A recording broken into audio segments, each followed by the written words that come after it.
Préparer le seul repas de la journée, se laver, s'hydrater, sans eau ou presque, tout devient une épreuve. Une de plus pour cette famille palestinienne dans le camp de Jabalia.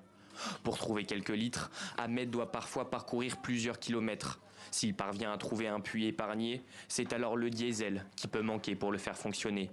Seulement un tiers de la quantité d'eau minimum en cas d'urgence n'est disponible. Une situation critique. Il constate l'état de santé de ses enfants s'empirer, impuissants. La plupart de mes enfants souffrent d'insuffisance rénale, de jaunissement des yeux, de démangeaison et de toux.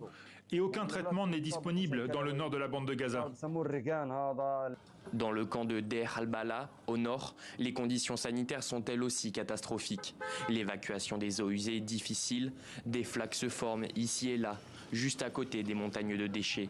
Un véritable nid à bactéries. Même lorsque nous allons à la mer, nous y trouvons des eaux usées qui nous causent des démangeaisons.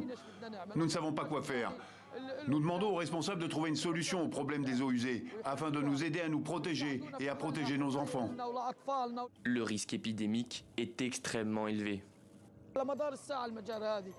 Nous avons appris par le ministère de la Santé que ces eaux usées provoquent la polio chez les enfants. Où irons-nous?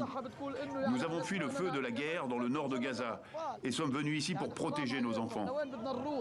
Les traces de virus ont été confirmées par le ministère de la Santé israélienne qui déclare de son côté avoir trouvé des traces de la polio type 2, un virus dont la souche est censée être éradiquée depuis 25 ans.